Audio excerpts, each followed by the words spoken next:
Hello everyone, Assalamu alaikum. Am I audible to all of you?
अपने आखिरी online class ली थी Tuesday वाली। आपको याद है हमने डायनामिक्स कहाँ तक कर दिया था?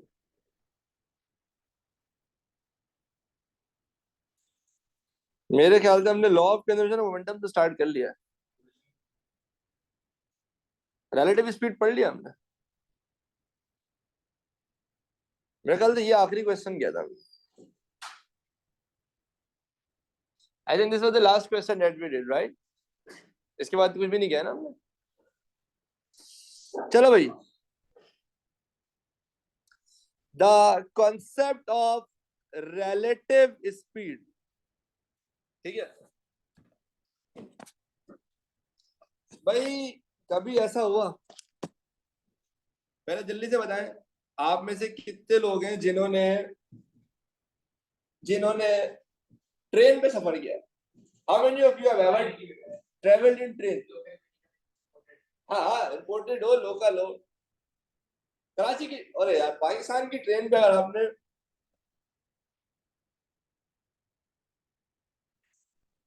ठीक है चले ट्रेन पे सफर। अच्छा, कभी कभी ऐसा हुआ है कि आप ट्रेन पे जा रहे हो, सही है, और किसी एक ट्रैक पर आप हो जिसको ट्रेन की पटरी कहते हैं, और उसके बाजू वाले ट्रैक से एक गाड़ी आ रही है, एक और ट्रेन आ रही है, so you feel like crazy speed. कि अगर ऐसा हो ना कि आप जा रहे हो और आपके बराबर से एक और गाड़ी गुजरती है, ट्रेन गुजरती है, तो आपको लिटरली फील होता है यार ये बहुत ज्यादा तेज जा रही है। Usually you don't feel that speed of the train, but if you are going in this direction and the train is coming in this direction, you feel like crazy speed. How many times have you, anyone who has experienced this ever? Yes, yes. Acha, this concept can be explained in terms of relative speed. Okay, आज जो हम concept पढ़ेंगे ना, हमें ये चीज समझने में आसानी होगी कि आखिर रिलेटिव स्पीड क्या होती है।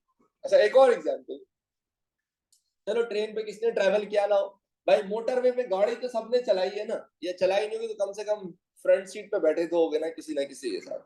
अच्छा, आमतौर पर मोटरवेज की स्पीड लिमिट कितनी होती है? 100 120 आराम से होती है, ठीक है। अच्छा, मोटरवे जिन्होंने एक्चुअल गाड़ी चलाई है ना, उनको पता है even 120 feels like disrespecting the road. Like ऐसा लगता है कुछ भी नहीं है। अगर अगर एक्चुअल मोटरवे है ना, जो जैसे आप लाहौर इस्लामाबाद मोटरवे देख लें, तमीज की मोटरवेज होती है, उसमें लिटरली 120 फील नहीं हो रहा होता। तो यूजुअली व्हाट हैपेंस इज, जब आप 120 से जाते हो ना कोई दूसरी गाड़ी आती है, वो आपको ऐसे ओवरटेक करती है और निकल जाती है, ठीक है। अब इमेजिन कि एक गाड़ी 120 से जाने वाली गाड़ी को ओवरटेक कर रही है, इसका मतलब वो 130 140 पर होगी। अच्छा, जो गाड़ी चलाते हैं ना वो इसको बेहतर समझेंगे कि जब गाड़ी आपको ओवरटेक कर रही होती है ना मोटरवेज पे, तो it's never that frightening, rather you yourself give the space to the car. एक गाड़ी आती है, वो आराम से आपके सामने से जाती है, कभी कभी ऐसा भी होता है कि ड्राइवर आपको मुस्कुरा के देखता है, आप भी उसे मुस्कुरा के देखते हैं, फिर वो ओवरटेक करके चला जाता है। इट्स नॉट लाइक कि और 140 की स्पीड से, हालांकि 140 की स्पीड क्या होती है, कभी आप रोड के फुटपाथ पे खड़े हो जाए, सही है, आपके सामने से 140 की स्पीड से गाड़ी गुजरे, आपको लग पता जाएगा 140 बोलते किसको। बट वही जब आप खुद 120 की स्पीड से जा रहे थे ना, और आपके बाजू से एक गाड़ी 140 की स्पीड से गुजरती है, you don't feel like 140 is not 114 like it used to 140 when you are standing on the road. समझ रहे हो? जब आप खुद 120 की स्पीड से गाड़ी चलाते हो ना, तो you don't feel like that frightening कि वही 140 की स्पीड, क्योंकि आप खुद 120 पे होते हो ना, तो 140 वाला आपको उतना डरावना फील नहीं होता। इन कंपैरिजन विद, मैं आपसे कह रहा हूँ, कभी भी ना किसी हाईवे पे आप फुटपाथ पे, वैसे तो हाईवे के फुटपाथ पे खड़ा होना अलाउड ही नहीं होता, बट लेट से आप खड़े हो ना, आप, हमारे यहाँ कानून अलग है ना, वैसे दुनिया में कहीं भी हाईवेज पे फुटपाथ पे चलना ये सब कुछ भी अलाउड नहीं होता है, ठीक है। अगर आप फुटपाथ पे खड़े हुए हो ना, और आपके सामने से 140 की स्पीड से गाड़ी जाएगी ना, मैं बता रहा हूँ, तुम जिंदगी भर याद रखोगे तुम्हारे सामने से कोई गाड़ी गुजरती 140 की स्पीड से, इतना इतना फ्राइटनिंग होता है भैया। 140 मजाक नहीं है। Now all of this concept, all of this question, कोई मसले की बात नहीं, बाद में डिस्कस कर लेंगे उस क्वेश्चन को। All of this concept can be well explained by the concept of relative speed. तो आज relative speed का concept समझने के लिए हमें समझना पड़ेगा, आपने तो हिंदी मूवीज कितने लोगों ने देखा, जल्दी बताएं। हिंदी मूवीज देखा है भाई? Bollywood full scene on, Karan Johar, ठीक है। अच्छा भाई, मैंने अपनी जिंदगी में जितनी भी बॉलीवुड मूवीज देखी है, उनमें भाई किसी के अम्मा अब्बा तो नहीं सुन रहे ना साथ बैठ के, क्या चलो अब तो बड़े हो गए, वो सुन सकते हो। तो मैंने एक चीज बड़ी कॉमन देखी, वो ये होती है कि भाई मूवी में एक खातून होती है, एक हजरत होता है, और उनका कोई फड्डा शड्डा हो जाता है, सही खफा हो जाते हैं एक दूसरे, तो दुनिया में हर जगह होता है। लेकिन उसके बाद जो होता है ना, वो सिर्फ हिंदी मूवीज में होता है। वो ये होता है कि कोई कलकत्ता का पार्क होता है, उस पार्क में दो बेंचें लगी हुई होती है, एक में वो खातून बैठी होती है, एक में वो हजरत बैठे हुए होते हैं, और दोनों ने ना अपना मुंह दूसरी तरफ किया हुआ। ऑल ऑफ अ सडन खातून को रियलाइज आया मुझे पलट के देखना चाहिए, तो जैसे वो पलटते हैं ना, तो रूल इज के एक वक्त में एक बंदे का मुंह इधर होगा, लाइक दूसरा वाला उधर ही रहेगा। फिर जैसे ही पहले वाले का मुंह इधर होता है, दूसरा वाला अपना मुंह सीधा कर लेता है। सो दो तीन दफा ये जोड़पन होता है, और फिर इवेंचुअली दोनों दूसरे को देख लेते हैं। जैसे ही दूसरे को देखते हैं ना, तो उसके बाद ये होता है कि बारिश होना शुरू हो जाती है, धूप से आंखों से आंसू आंसू आ जाते हैं, दोनों स्विट्जरलैंड पहुंचते हैं। ऑल ऑफ अ सडन एक दूसरे की तरफ दौड़ते हैं, और बैकग्राउंड में एक बेहुदा इंडियन गाना बजना शुरू हो जाता है, ठीक है। तो जब ये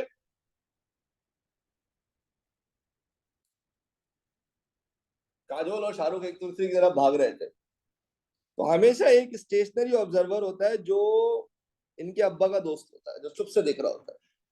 वो कहता है आज बताऊंगा इनके बाप को, सही है। तो there is a stationary observer, and there are, let's say that stationary observer is X, and there are two bodies Y and Z that are moving towards each other.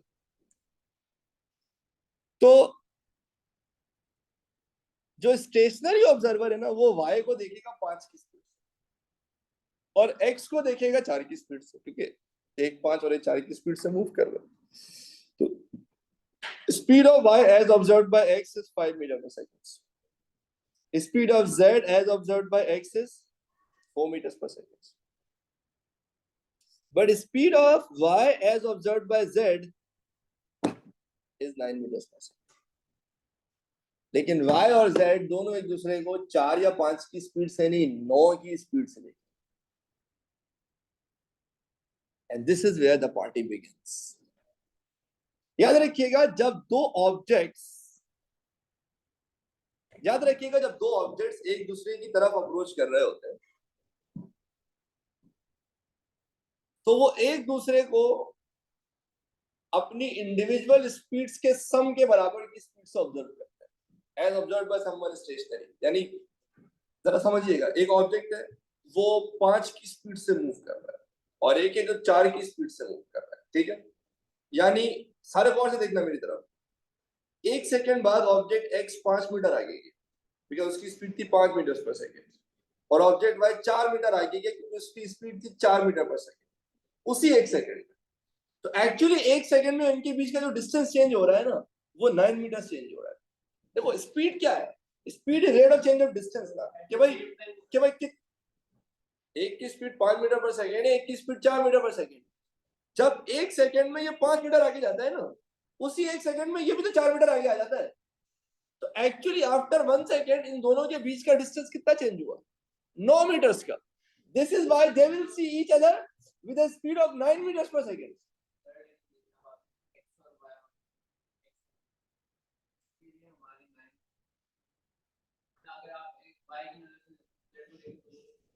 देखिए जो दो ऑब्जेक्ट्स मूव कर रहे थे ना वो दोनों एक दूसरे को 9 की स्पीड से देख रहे। स्टेशनरी बंदा देख रहा है भाई ये 5 से गया और दूसरे वाले को देख रहा है कि भाई ये 4 से गया, लेकिन ये दोनों एक दूसरे को 9 की स्पीड से देखेंगे।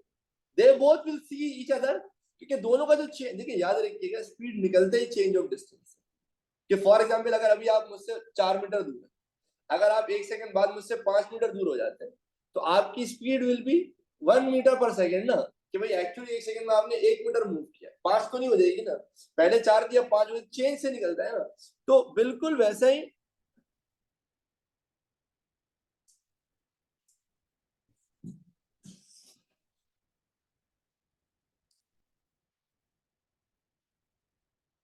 Speed of z as observed by y is also कितना होगा बेटा 9 मीटर्स पर सेकेंड।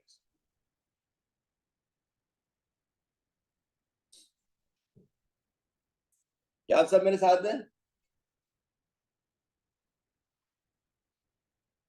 मैं please get acknowledgement from everyone.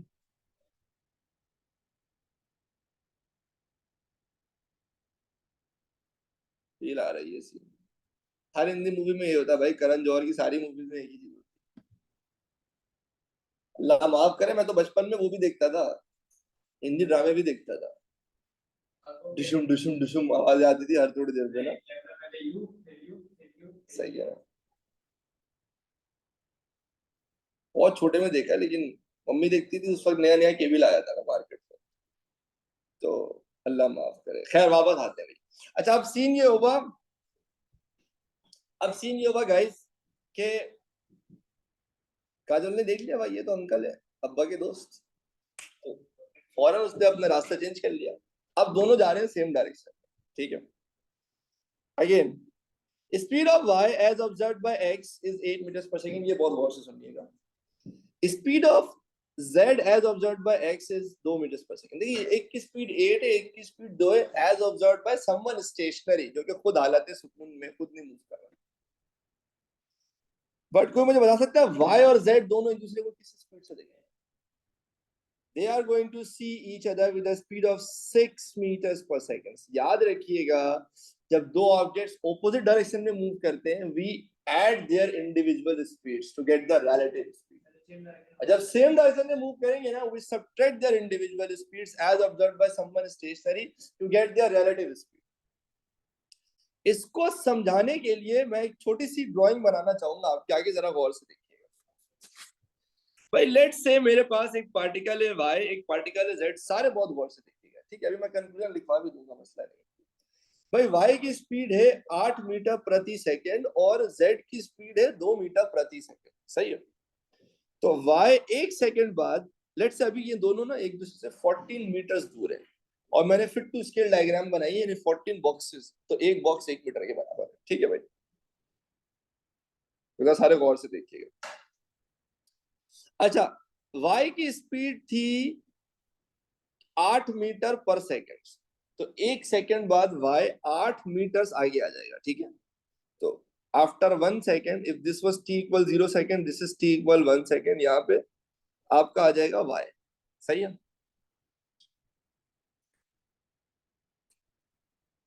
This is your y, ठीक है। कितने 1 2 3 4 5 6 7 8 मीटर आगे आ गए। अच्छा लेकिन क्योंकि z भी तो मूव कर रहा था, z की स्पीड थी 2 मीटर प्रति सेकंड, तो 1 सेकंड बाद z कितना आगे आ गया बेटा, 2 मीटर आगे आ गया।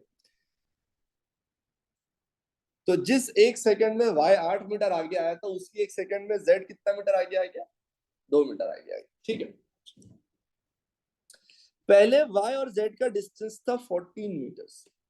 अब y यहां पर है और z यहां पर आ चुका है। ठीक है, अब y और z के बीच का अगर मैं डिस्टेंस निकालता हूं ना तो 1 2 3 4 5 6 7 8। अब इनके बीच का डिस्टेंस हो गया 8 मीटर। पहले कितना था? 14। अब कितना हो गया? 8। याद रखिएगा स्पीड ना 14 से निकलेगी ना 8 से निकलेगी, स्पीड निकलेगी 14 माइनस 8 से। यानी चेंज कितना आया?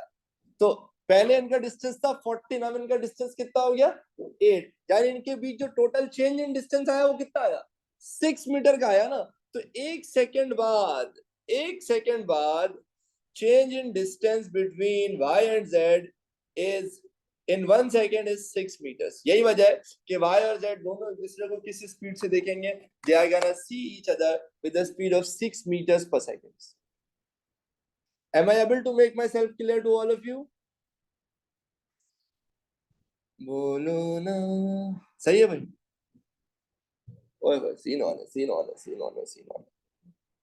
ठीक है, now this explains your common observation कि एक्चुअली जब आप किसी ट्रेन पे बैठे हुए होते हो ना और वो ट्रेन 100 की, यूजली पाकिस्तान में ट्रेन 100 की स्पीड से चलती है, 100 110 किलोमीटर पर आवर। सही है, तो अब अगर आपकी ट्रेन जा रही थी 100 की स्पीड से और आपके बाजू वाली पटरी से एक ट्रेन आ रही थी 100 की स्पीड से, तो एक्चुअली क्योंकि आप ऑपोजिट डायरेक्शन में होते हो ना, तो आप एक दूसरे को देखते हो with the speed of 200 kilometre per hour. समझ लो, इसलिए you feel like crazy speed और ऐसे गुजर रही है ये train, because you are moving in opposite direction. So what you observe is a speed of 200 kilometre per hour, which is obviously a crazy speed. So you feel like यार कितना तेज गुजरती है। Similarly, जब आप रोड पे खड़े हुए होते हो और आपके सामने से 140 की स्पीड से गाड़ी जाती है, यू फील लाइक 140।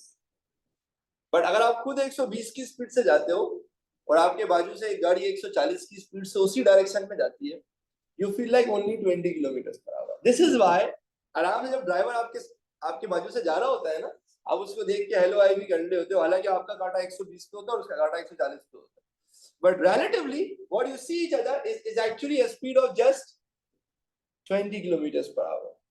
और अगर 5-10 का डिफरेंस है और कम डिफरेंस होता है तो इतने मजे से वो आता है, आपको देखता है, यूं करके गुड़ी मारता है, फिर आगे निकल जाता है। तो ऑपोजिट डायरेक्शन में सिंपली ऐड होती है individual speeds to get the relative speed, और सेम डायरेक्शन में क्या हो जाती है बेटा? सब्ट्रैक्ट हो जाती है their individual speeds to get the relative speed. तो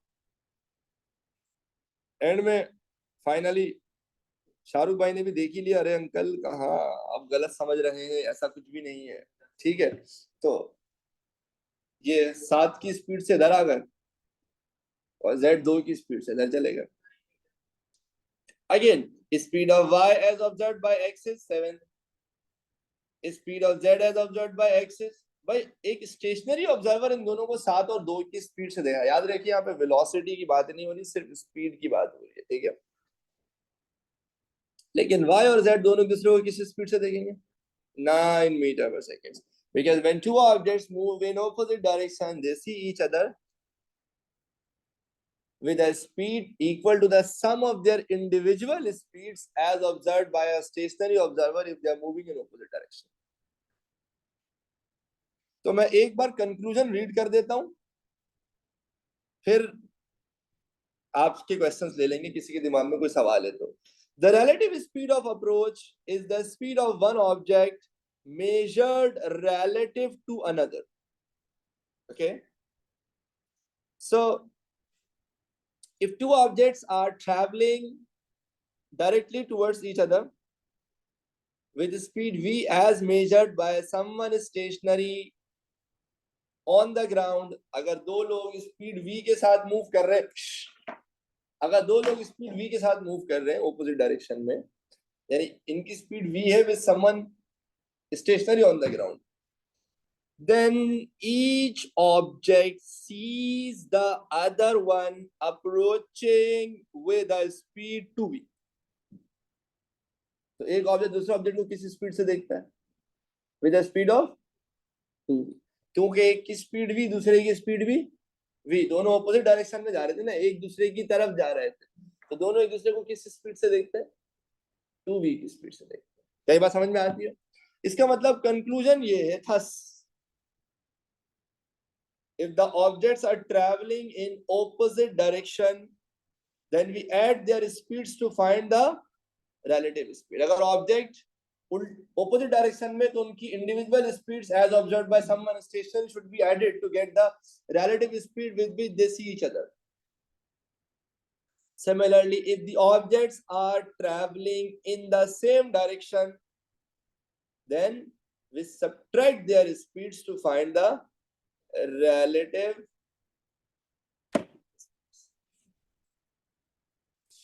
अब जल्दी से भाई सारे लिख दें, ऑल क्लियर? अगर सारे क्लियर हैं, and if there is anyone who want to have any question, please feel free to ask. You can even turn on your mic.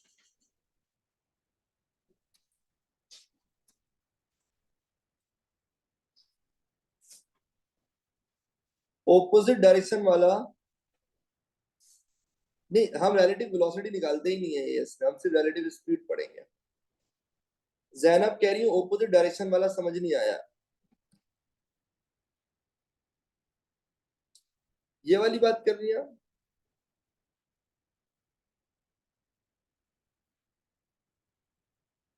मतलब ये तो समझ में आ गया कि आप इनका ऐड कर रहे हैं, इनकी स्पीड ऐड करेंगे, लेकिन मतलब why are they seeing each other at the sum of these speed, ये नहीं बात है। मैं अभी आपको समझा देता हूँ। नाम क्या बेटा आपका? Zainab.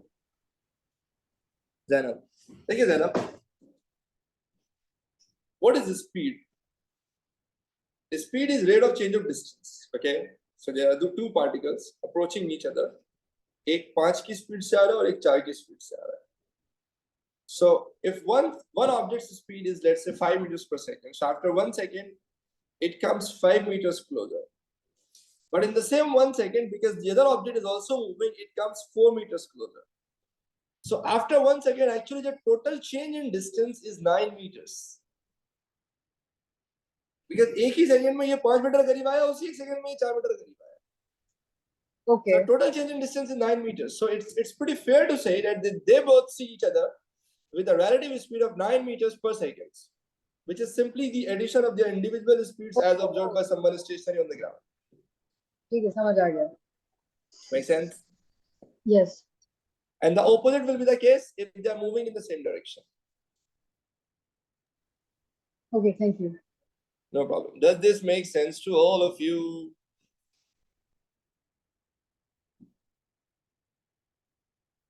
Manahil?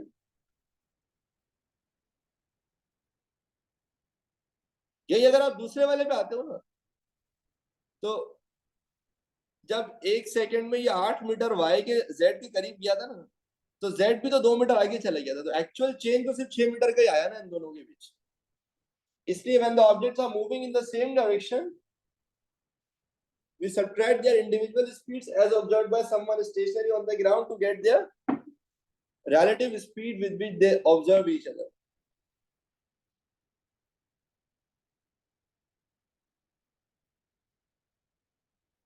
Manahil, do you want me to explain the second part again?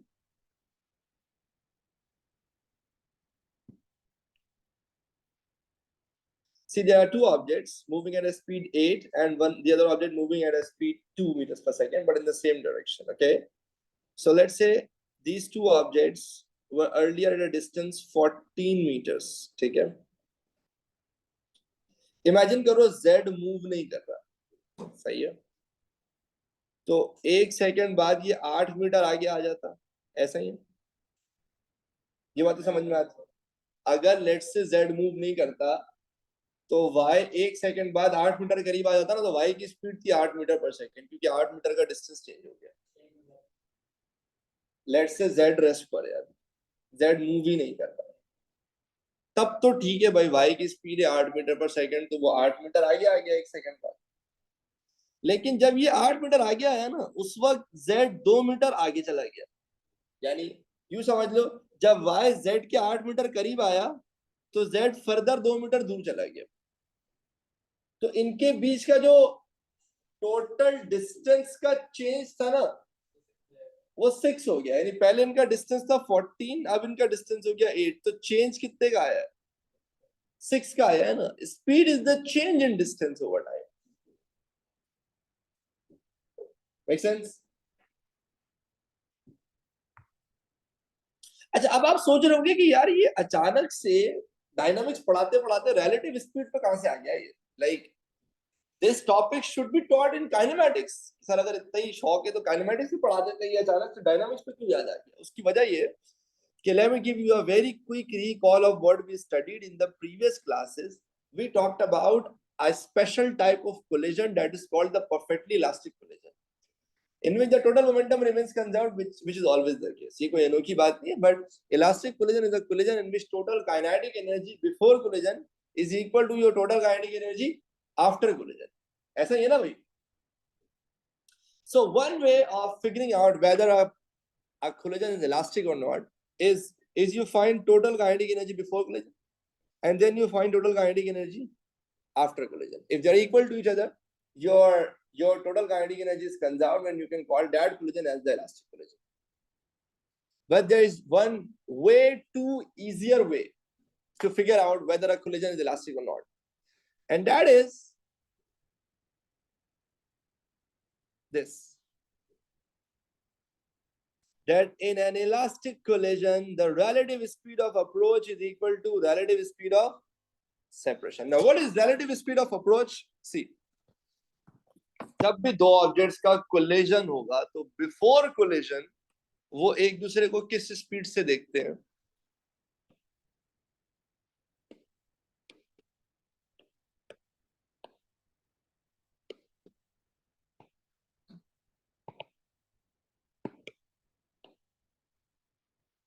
Their relative speed of, ये मैं हटा देता हूं,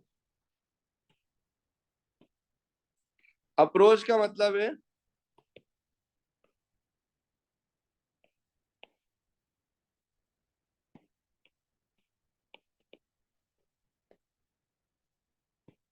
relative speed with which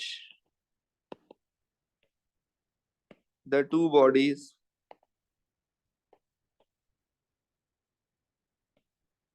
observe each other before collision.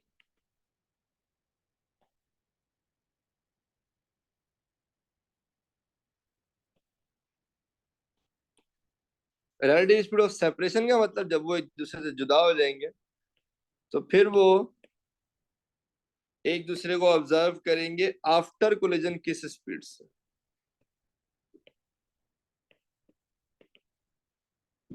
That is simply relative speed of separation. So for an elastic collision, the relative speed of approach must equal relative speed of separation. कि भाई जब भी collision elastic होगा ना तो relative speed of approach किसके बराबर होगा बेटा? relative speed of separation की। ये अगर आपने पॉइंट याद रख लिया ना, बड़े जबरदस्त जबरदस्त एमसीक्यूज हैं जो आप एक झटके में सॉल्व कर लेंगे, वरना बहुत लंबी करनी पड़ जाती है। काइनेटिक एनर्जी निकालो बिफोर कोलिजन, फिर काइनेटिक एनर्जी निकालो आफ्टर कोलिजन, फिर भी सॉल्व नहीं हो पाएगा आपसे।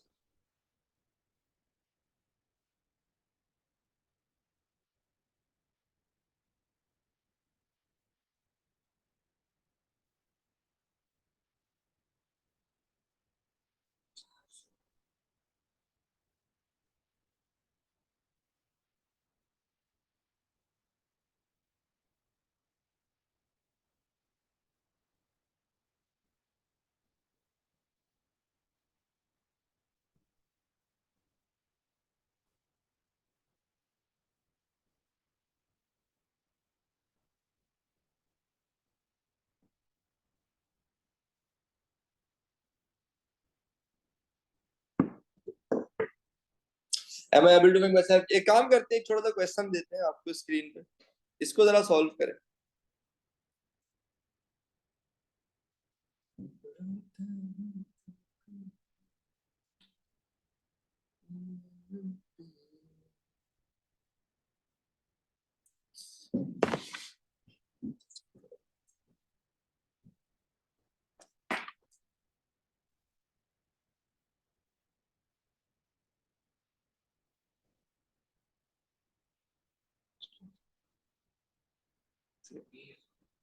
This is comparatively the easiest question. हाँ भाई, तो ज्यादातर लोगों ने माशाल्लाह आंसर डी बताया। आपका भी ये आंसर है? आपका भी बेटा? इट्स बिकॉज क्वेश्चन में उन्होंने बोल दिया कि the collision is perfectly elastic. अगर कोलिजन परफेक्टली इलास्टिक है ना, तो the relative speed of approach before separation, before collision ये ऑपोजिट डायरेक्शन में मूव कर रहे हैं, तो I need to add their individual speeds. So इसका मतलब आंसर तो सी होगा या तो डी होगा। But after collision, they are moving in the same direction. So I must subtract their individual speeds, which is only option number D. जहाँ पे relative speed of approach, relative speed of separation के बराबर है। याद है सारे मेरे साथ है? अच्छा, अब इतने सिंपल क्वेश्चन एग्जाम में नहीं आती, तो एक बार आ गया इतना सिंपल क्वेश्चन। ठीक है, चलो ये क्वेश्चन ट्राई करो। थोड़ा सा छिचोरा क्वेश्चन है।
हाँ भाई, क्या फैसला हुआ? हाँ, डी क्यों नहीं?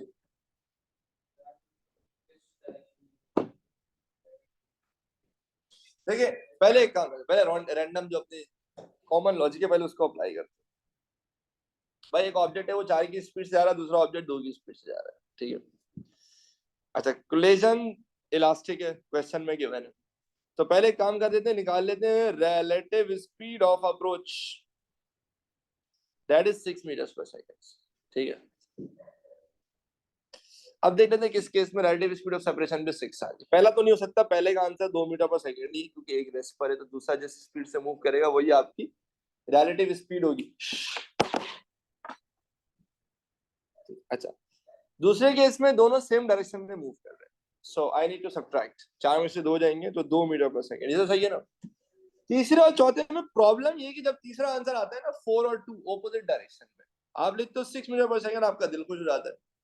बट फिर चौथा भी देखते हो ना, तो आपका दिल उदास हो जाता है कि मालिक दो दो करेक्ट आंसर तो नहीं हो सकते, समझ लो। क्योंकि पार्ट सी का आंसर भी आ रहा है 6 मीटर पर सेकंड, और पार्ट डी का आंसर भी आ रहा है 6 मीटर पर सेकंड, बिकॉज उसमें भी 4 और 2 की स्पीड से और ऑपोजिट डायरेक्शन में। So when the objects are in opposite direction we add their individual speeds to get the relative speed. अब how do I figure out कि सी और डी में से करेक्ट कौन सा है, क्योंकि अपेरेंटली तो दोनों का रिलेटिव स्पीड ऑफ सेपरेशन वही आ रहा है जो रिलेटिव स्पीड ऑफ अप्रोच के बराबर है।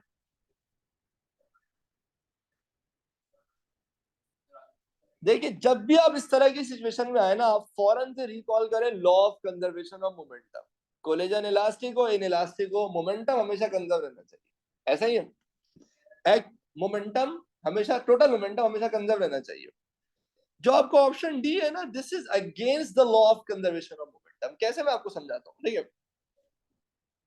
ऑप्शन सी आपका करेक्ट आंसर है। अब कैसे, जरा मैं समझा देता हूँ, देखिए।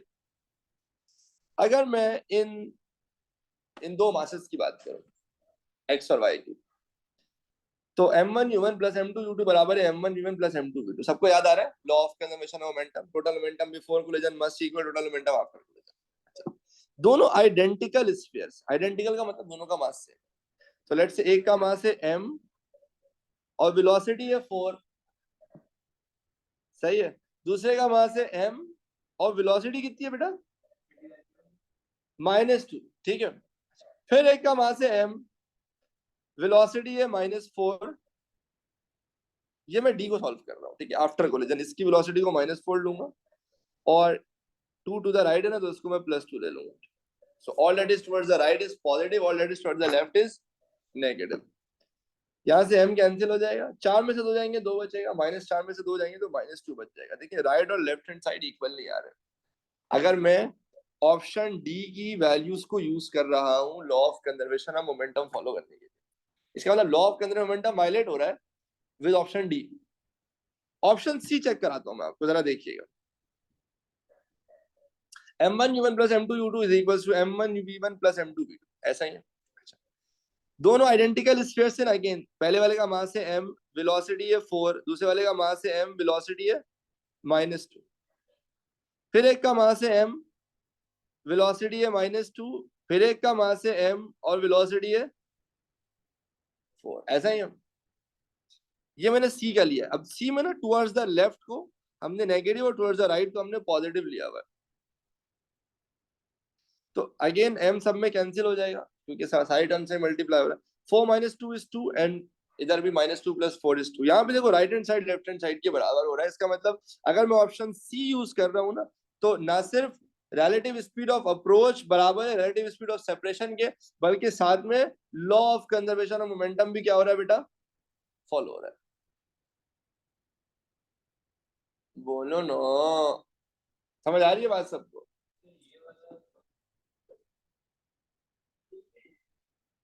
हाँ देखो लंबी, देखो अभी ना मैं आपको पढ़ा रहा हूँ, सही है, तो मुझे आपसे ऑथेंटिक मेथड डिस्कस करना है। व्हाट हैपेंस इज कि जब आप इसकी प्रैक्टिस करते हो ना, तो ऑनेस्टली स्पीकिंग तुम ये सब नहीं करोगे। देखो मैं अगर शॉर्टकट से समझाऊंगा तो मैं समझ नहीं आएगा, मुझे समझाने के लिए तो पूरी वर्किंग दिखानी पड़ेगी ना। मैं आपको बता रहा हूँ, आप में से मेजोरिटी लोगों की जब अच्छी प्रैक्टिस हो जाएगी ना, आप खुद बोलोगे सर डी हो ही नहीं सकता। वैसे आप देख के बोलोगे सर एक का मोमेंटम +4 से -4 हो गया, एक का +2 से -2 हो गया, ये थोड़ी होता, सेम चेंज ही नहीं आ रहा है। बट मैं अभी वो जुगाड़े डायरेक्टली नहीं करा सकता, बट आई वांट इज कि आपकी प्रैक्टिस इतनी हो कि आपको ये वर्किंग ना करनी पड़े। तो I would be more than happy with that, but रटवा नहीं सकता या मैं जुगाड़े नहीं पढ़ा सकता।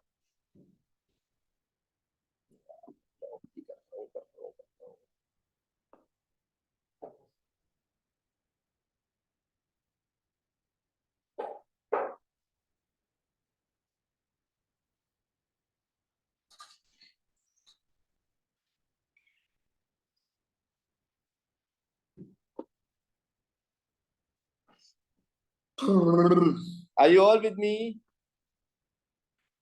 बोलो नो।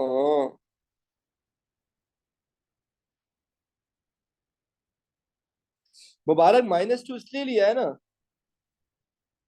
क्योंकि इस केस में 2 यानी सी वाले केस में टुवर्ड्स द लेफ्ट है ना, तो if towards the right is positive, I am keeping towards the left is negative. Velocity is vector है ना, मोमेंटम निकालते हुए स्पीड नहीं वेलोसिटी इस्तेमाल होती है।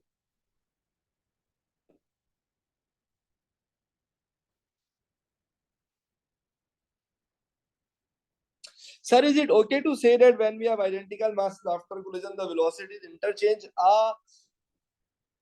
ये होता है, velocity interchange करती है for elastic collision।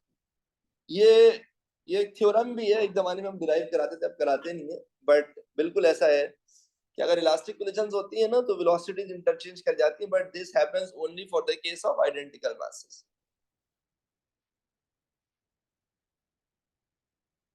जी जी मनाइल, बिल्कुल एवरेज काइनेटिक एनर्जी निकालते हुए सब ऐड होता है, सब पॉजिटिव होता है। बिल्कुल आमना सही पढ़ा है आपने, किताब में लिखा हुआ होगा ये केसेस एक जमाने में पढ़ाया भी करता था, अब बट असल में उसकी डेरिवेशन नहीं ना, रटवाने में बच्चे और चिढ़ जाते थे, इसलिए अब मैं कराता नहीं। बट बिल्कुल as a matter of fact आप चाहें तो याद रख सकते हैं।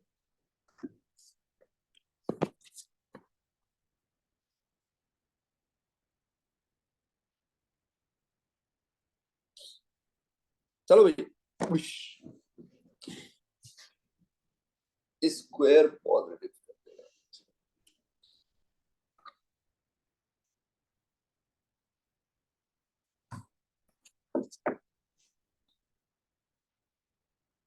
अच्छा भाई अब सीन ये बेटा कि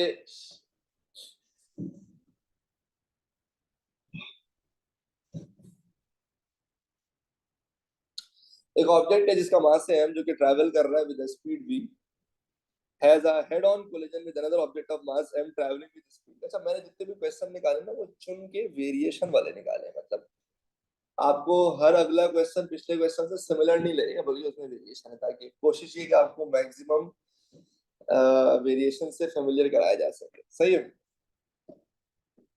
एक ऑब्जेक्ट है उसका मास है m और एक और ऑब्जेक्ट है उसका मास भी है m, दोनों मूव कर रहे हैं with speeds v but in opposite directions. ठीक है, तो दो मासेस है, दोनों का मास है m and they are moving with speed v in opposite direction.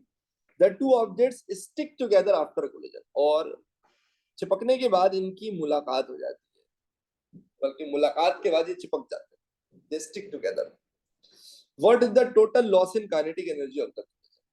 ऐसा प्रॉब्लम ये है कि जब दो मासेस आपस में स्टिक कर जाए तो चिपकने के बाद इनकी वेलोसिटी क्या होगी, ये क्वेश्चन में दिया हुआ नहीं है। समझ रहे हो आपने, क्वेश्चन बस ये दिया हुआ है कि भाई दो मासेस थे, उनकी वेलोसिटी v थी और वो आगे चिपक गए, चिपकने के बाद उनकी क्या वेलोसिटी ये नहीं दिया हुआ, वो मैं निकाल सकता हूँ। कैसे निकाल सकता हूँ, जरा एक बात सुनो। टोटल इनिशियल मोमेंटम निकालो तो वो आएगा जीरो, जीरो ही आएगा ना, क्योंकि एक का मोमेंटम एम भी, दूसरे का मोमेंटम है एम इंटू माइनस बी, तो टोटल मोमेंटम कितना हो गया, जीरो आ गया। अगर total momentum before collision zero है तो टोटल मोमेंटम आफ्टर कोलिजन भी कितना होना चाहिए, जीरो होना चाहिए। दोनों चिपक गए, इसका मतलब the two object must come to rest, the two objects must come to rest so as to keep the total momentum conserved। so ये क्वेश्चन में दिया हुआ नहीं है, but law of conservation of momentum से मैं खुद ये डिराइव कर सकता हूं कि the two object must come to rest after collision so as to keep the total momentum zero, in fact total momentum conserved. तो पहले टोटल मोमेंटम जीरो था, तो आफ्टर कोलिजन में टोटल मोमेंटम क्या होना चाहिए, जीरो होना चाहिए ना। जीरो होने के लिए इनको चिपक के रेस्ट पे ही आना पड़ेगा। अगर ये चिपक के मूव करना शुरू हो गए तो टोटल मोमेंटम जीरो नहीं हो सकता। So total initial kinetic energy is half M V square plus half M V square. कितना हो गया बेटा, simply M V square. Scene on है। Total kinetic energy after collision कितनी हो गई भाई, जीरो हो गई, because they have come to rest. Kinetic energy again अभी भी हमने डिस्कस किया था, काइनेटिक एनर्जी स्केलर है, उसको पॉजिटिव नेगेटिव के चक्करों में नहीं पढ़ाओ, सब पॉजिटिव ऐड कर दो। तो टोटल चेंज या loss in kinetic energy mv square से जीरो हो गए तो चेंज कितना आ गया, mv square. So C is the correct option. बोलो ना, are you all with me.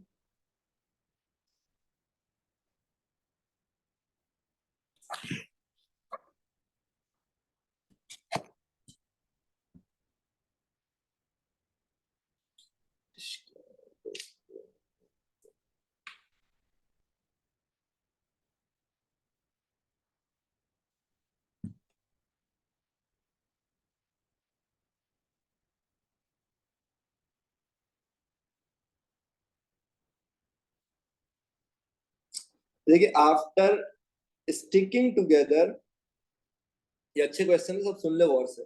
Sir did you teach elastic elastic collision, the notes are and there in the drive. Notes मैंने upload कर दिए बेटा सारे ड्राइव में, check कर लीजिएगा, रिफ्रेश कर लीजिएगा। Sir after sticking together the mass are moving और नॉट। देखिए बनाइल, चिपकने के बाद मास मूव कर भी सकता है, नहीं भी कर सकता है, लेकिन अगर दो ऑब्जेक्ट का टोटल मोमेंटम पहले जीरो था ना, तो चिपकने के बाद वो मूव नहीं करेगा, क्योंकि उन्हें आफ्टर कोलिजन भी टोटल मोमेंटम जीरो ही रखना है।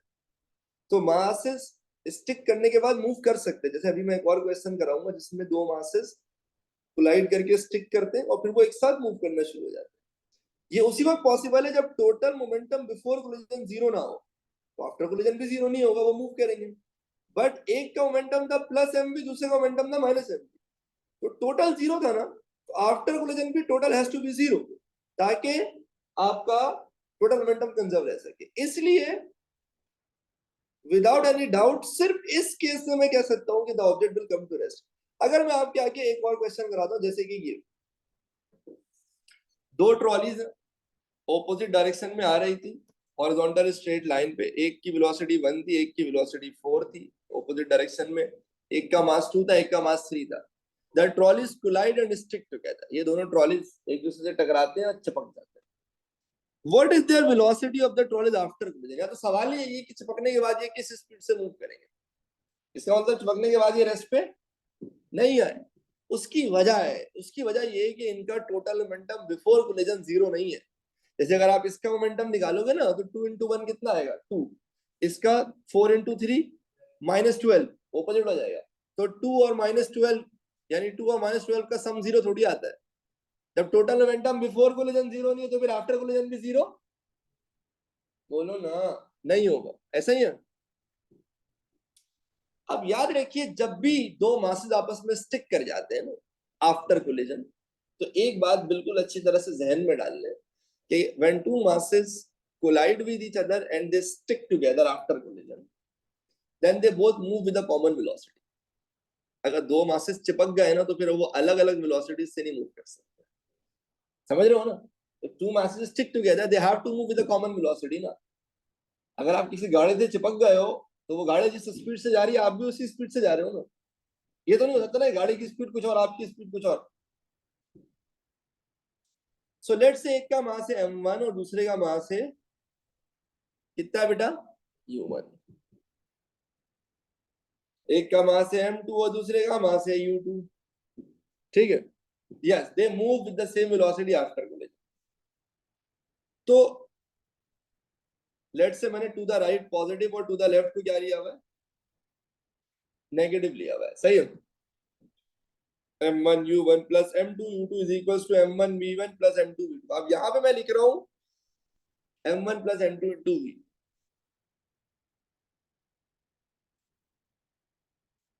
ये मैंने क्यों लिखा? क्योंकि आफ्टर कोलिजन वो साथ मूव करेंगे ना।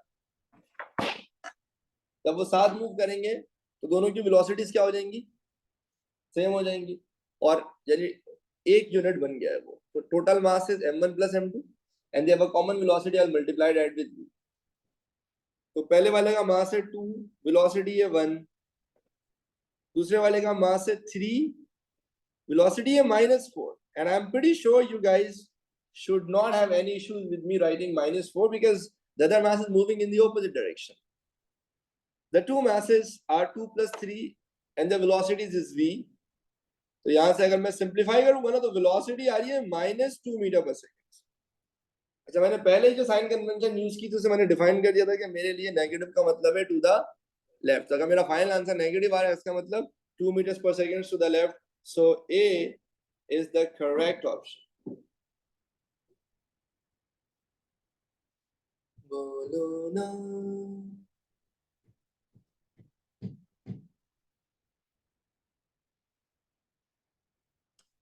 Please write all clear on chat if it's going good.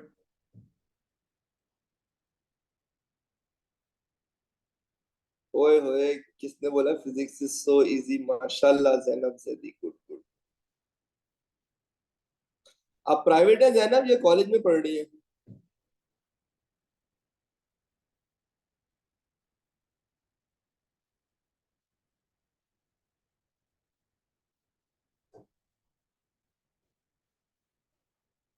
नहीं, मनाइल जरूरी नहीं है।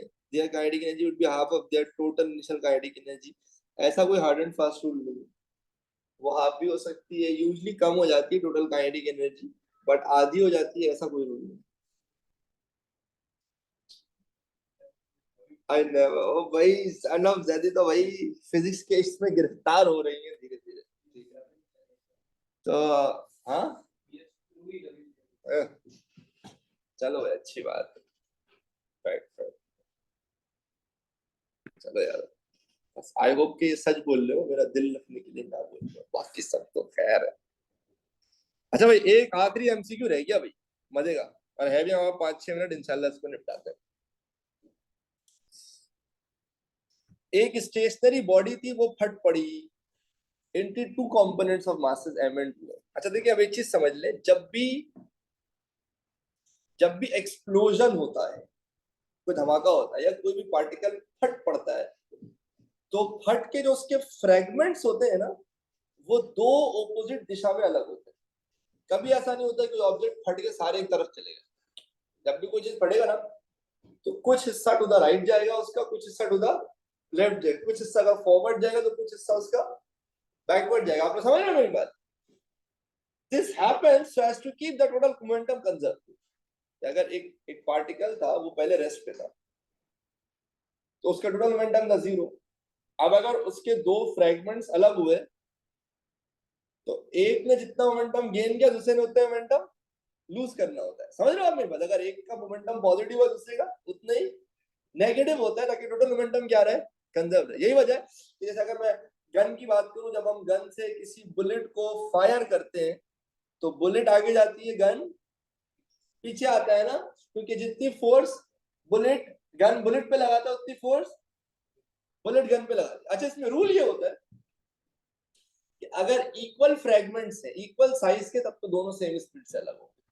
बट अगर फ्रेगमेंट्स का साइज सेम नहीं है, तो जो छोटा मास होता है ना, वो ज्यादा वेलोसिटी से जाता है, और जो बड़ा मास होता है वो कम वेलोसिटी से आता है। आप समझ सकते हैं कि टोटल मोमेंटम सेम रह सके ना, momentum is mass into velocity. जिसका मास ज्यादा होगा उसकी वेलोसिटी कम हो जाएगी, जिसका वेलोसिटी कम होगा उसका मास ज्यादा हो जाएगा। समझ रहे हो आप मेरी बात? तो छोटा mass moves with greater velocity and बड़ा mass move with smaller velocity, so as to keep the, बोलो नो, टोटल मोमेंटम कंजर्व। अब इस क्वेश्चन को देखते हैं।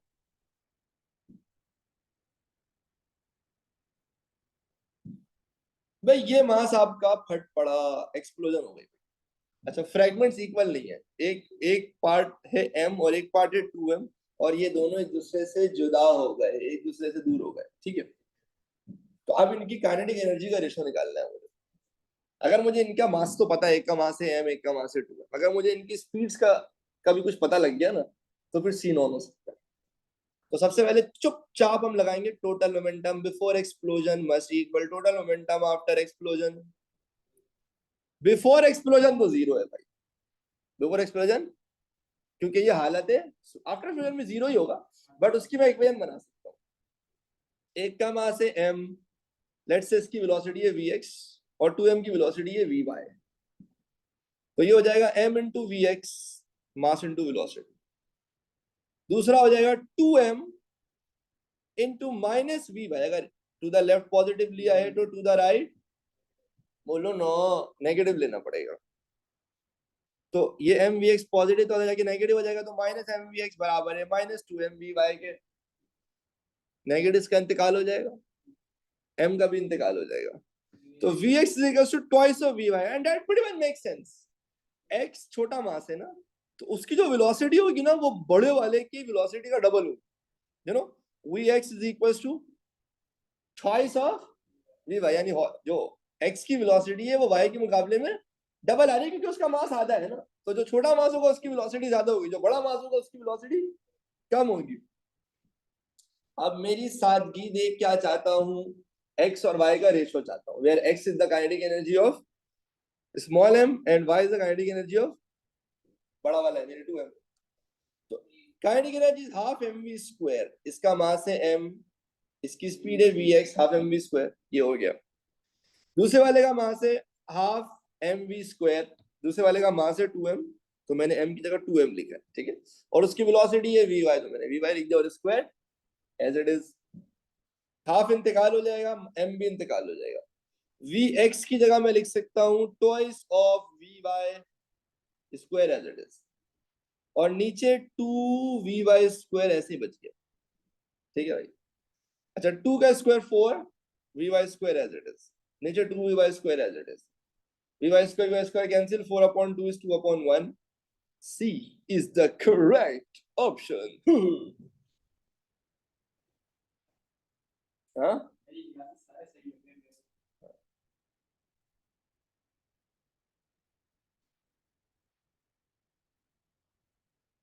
यार अभी तो जैनब आपको इश्क हो रहा था फिजिक्स से, अभी आप कह रही हैं आप करते हैं तो आसान। अच्छा देखिए, जाहिर सी बात है, मैं करता हूँ तो I have been doing it for कम से कम 10-12 ईयर्स, 10 से 12 साल हो गए मुझे ये पढ़ाते हुए, और हर साल में 10-10 सेक्शंस को पढ़ाता हूँ।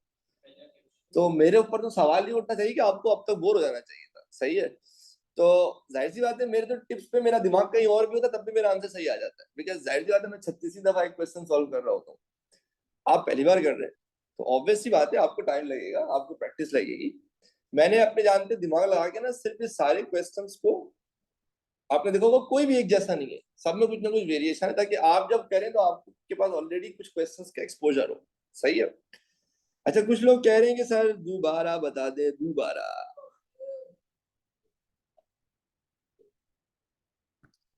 देखो भाई, total momentum before explosion must equal total momentum after explosion. Before explosion तो रेस्ट पे था तो जीरो था। आफ्टर एक्सप्लोजन मास m मूव कर रहा है विद वेलोसिटी vx, तो मास m का मोमेंटम हो गया mvx, और 2m मूव कर रहा है विद वेलोसिटी vy, तो इसका मोमेंटम हो गया 2m इंटू vy, यानी इसका मास इंटू वेलोसिटी। vy को मैंने नेगेटिव इसलिए लिया क्योंकि अगर इसको टू द लेफ्ट पॉजिटिव लिया तो टू द राइट मुझे नेगेटिव लेना पड़ेगा। ये mvx पॉजिटिव था, इधर आके नेगेटिव हो गया, नेगेटिव भी कैंसिल, m भी कैंसिल, vx बराबर हो गया 2vy के। फुजैल भाई ये समझ आ गया? क्लियर है। अब जो दूसरा वाला पार्ट है, किसी ने पूछा था, शिफा। शिफा देखें, काइनेटिक एनर्जीज का रेशो चाहिए ना, तो m की काइनेटिक एनर्जी हो जाएगी हाफ एम वी स्क्वायर, तो मास है m और स्पीड है वी एक्स स्क्वायर। क्या आपको ये बात समझ में आती है शिफा? जल्दी से बताएं, half M v x square the kinetic energy of this mass. इस मास की काइनेटिक एनर्जी हाफ, इसका मास है 2m और इसकी वेलोसिटी है v, तो half 2m into v y square. ये काइनेटिक एनर्जी आ गई 2m की। ये समझ आता है बेटा आपको शिफा?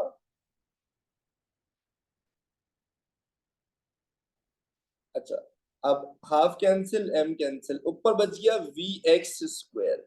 वी एक्स अभी हमने निकाला था ट्वाइस ऑफ वी वाई के बराबर है, तो इस वी एक्स की जगह मैंने ट्वाइस ऑफ वी वाई लिख दिया और स्क्वायर एज इट इज, और नीचे मेरे पास बचा हुआ ये simply twice of v y square. ये समझ आया बेटा आपको?